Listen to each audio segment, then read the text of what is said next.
Imagine a third grader with the job of designing a skyscraper. This is a good analogy for the NCAA trying to design a program to pay student athletes that's better than the current scholarship program. Today I want to convince you that developing a program for paying student athletes is a very difficult and maybe an impossible process. Should student athletes be paid? No matter your opinion on the subject, there is no doubt that the process of designing a system is very difficult. There's a lot of information on this topic, and I have a few issues for you guys to consider. Some of you are student athletes in this room, and this will affect you directly. Others of you, this may affect the athletic program in the college that you may attend. So developing and designing a program for paying student athletes is extremely difficult because of a few factors. The divisional revenue gap, the difference between basketball, football, and other sports, Title IX implications, and the contractual uncertainties. So the NCAA has three divisions. There's Division I, which is the top tier division with the elite talent. There's Division II and III, which are slightly lower. And how will these divisions be involved in a payment plan? Will they all be involved? Will it just be Division I? There are a lot of questions to answer, and with those questions come concerns. If it were just the top tier of Division I, which are the top 5 conferences in Division I, the Pac-12, the Big 12, the Big 10, the ACC, and the SEC, if it were just those Power 5 conferences involved in paying their players, then there are some issues with that. The recruiting is already scaled really highly toward these Power 5 conferences. They get the best recruits. If they were to have another advantage on top of that, there would be no way for say, Boise State to out-recruit Alabama in any way. Also, a recruit who gets a scholarship from a D2 or a lower D1 school will maybe look to still go to a Power 5 school in the hopes of making money, even though he may not have a scholarship. So he may deny that scholarship in hopes of making money. Also, according to Joe Nacera from the New York Times, only 24 colleges within the NCAA actually have athletic departments that make money. So in those Power 5 conferences, only half of them, less than half, make any money whatsoever from their athletic department. So adding an additional fee will maybe cause some of those teams to pull out due to even more money taken away from their programs, and they'd have to pull out and drop to D2 or a lower D1 conference. That would decrease competition at the top, and it would destroy a lot of the wholeness and the competition variety that college football is made for. What if divisions 1, 2, and 3 all had participation? This would be very difficult on their budgets. If some D1 schools cannot withstand paying their players, then definitely D2 and D3 they would crumble and definitely cut some of their programs. Now, not all college athletes are in Division I, nor do they play nor do they play football or basketball. What about these athletes? Which sports will be involved in the payment process? If it were, according to Tiffany Patterson from smartasset.com, she states that football, women's college basketball, and men's basketball are the real money makers. All the other programs are cash strapped. That means that it should just be football and basketball, right? So if it's just football and basketball getting these payments, then the budgets of all the other sports programs may have to give some of their money to the football and basketball programs to help support these contracts. And that will in turn lower budgets for like say a tennis, golf, or soccer, and they won't have as nice facilities. Also, a player a multi-sport athlete looking to go into maybe say soccer, he may choose to instead go to the football or basketball route in order to make some cash in his college career. What if all sports were able to make these payments? Then again, the budget is a real issue. They would have to cut back on maintenance programs. They would have to cut some assistant coaches. There'd be a lot of issues, and they may even have to cut programs because to support the bigger ones. Now, there are some implications of Title IX, which is equal treatment, not based on gender for all college services. So how will that? We don't know exactly how that will take into account with payment plan, but we do know that women's athletics are less lucrative than men's.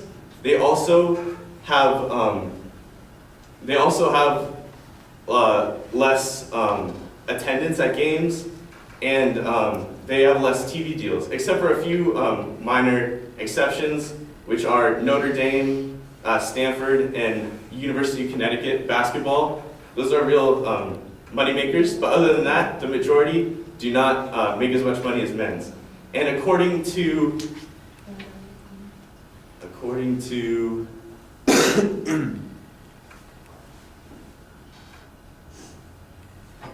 an ESPN article, the men's programs provide budgets for the women's programs and help them out throughout the year. So since this is the case, it wouldn't be as justified giving men contracts as it would giving women contracts, as it would be more of a obligation rather than an actual salary.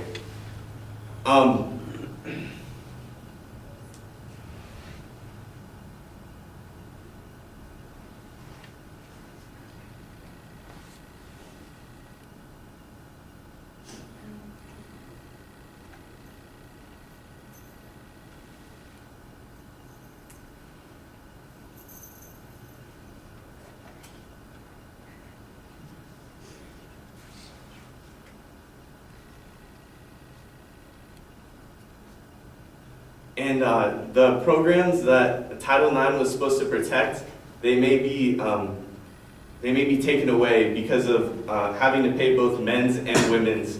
And some programs would not be able to handle that, so they'd have to cut both. Because you can't have one or the other due to Title IX. Also, an issue is contractual negotiations, which the contracts that the players must have, they're going to be explicit, and they're going to need policing due to just in case of abuse. And according to John Acquaviva and Dennis Johnson from sportsasset.com, they say that the NCAA will have to be more involved if they go into a payment plan. They'd have to be more involved with the contract negotiations. And these contracts will have to account for the unknowns, such as injury, performance, and payment schedules. Also, with all this, there's going to have to be some attorneys on both sides of the field. There's going to have to be attorneys for the students as well as for the program, the colleges, so they do not get abused on either side of the deal. And altogether, actually one more thing, the tax implications on, there's going to be, since it's a business-like relationship with salaries going to the players from the universities, there will have to be tax issues on both sides. And taking all this into account, the different revenue between the divisions, the difference between basketball, football, and other sports, the Title IX implications, as well as the difficulties with contracts. All this helps contribute to the fact that right now the best solution is no solution, and we should continue to have our current scholarship program.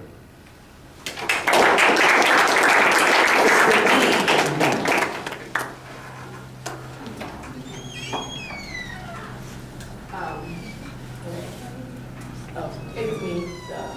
Okay. I was really glad that you didn't have any notes with you, which was good because that's what the assignment was. But I guess with the no notes also caused awkward long pauses, just thinking about, it's all in your head, so that is really hard. But your opener was nice, and it was a really cool topic. And I think something that especially student athletes can relate to. That's a huge issue that I've seen on the news and everything about student athletes being paid. But you listed reasons why students should be paid. Why it was hard to have students be paid, and I think that was really good because it showed what you were going to be talking about.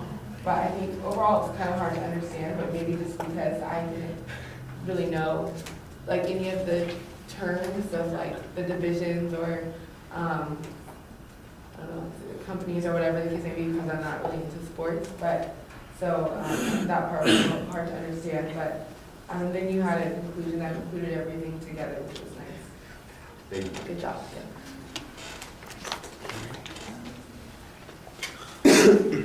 I thought the opening was fine. There's a very clearly stated purpose for the speech. You have a good preview of what the supporting structure is going to be.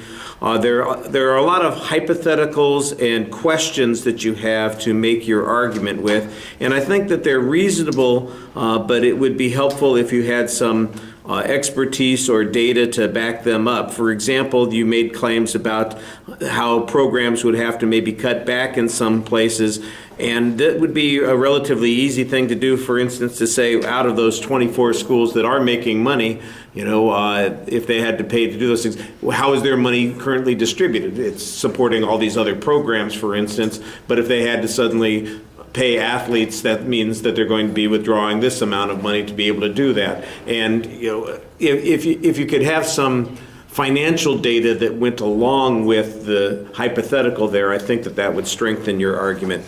I know what Amani's talking about when she mentions the pause. I think we all saw there are a couple of spots where you're just struggling to remember something, and I appreciate that. Usually you found your way pretty quickly. You did have one incident where it just seemed like you were really stuck, and when you finally got going again, it was fine. I don't think you really lost your focus, and it made a lot of sense. The pacing, there are a lot of vocalized pauses, so that's one of the things that you need to work on. You do a good job projecting. You've got variety in your voice. You look at the audience for the most part, although it's mostly the center part of the audience. I'm going to have a comment about that in just a second, and it doesn't address you. It addresses the audience. But I thought that you did a reasonable job on that. Like I said, I think that you raised legitimate issues, and it was easy to organize based on the issues that you brought up. All right, now, here's the part where I get to yell at people and be really kind of it's the last week of the term, folks. Your classmates have worked very hard on these presentations. Well, let me rephrase it. Some of your classmates have worked very hard on these presentations. The ones who are just BSing and screwing up your time, I understand why you might want to be distracted during their presentations and find something else to do. But I think David's a pretty good example of somebody who's put in some effort and energy. And I looked around at one point and I noticed 10 people on their phones. And I am just not accepting this. I'm not going to put up with it. So if you have your phone out for the rest of the class and I see you using it during somebody else's speech, you can just assume that I'm going to fail you for this current assignment. All right? Period. End of discussion. That's it. For this assignment, for the next hour, I don't want to see anybody's phone being operated on during the presentations. And if I do, I'm going to fail you on this assignment regardless of what grade you earned on your speech. All right? Having said that, I'm not calling out people by name. I'm just telling you what to do at this point, okay? 15 weeks in, and that's, people are working hard to do this. I don't blame David for not looking around a lot because he's not seeing anybody looking back at him. He's seeing the top of a whole bunch of people's heads. And it's bad enough that he has to see the top of my head while I'm writing, but I at least am making an effort to look up and look at him occasionally. I just am not happy with the audience's participation in this process. And I've mentioned on numerous occasions why the audience connection with the speaker is an important part of what we're doing. And I feel a little bit like I've been ignored. I've talked about it for 14 weeks and everybody's ignored me, and now I'm going to have to yell at people, and I don't like doing that. All right, thank you.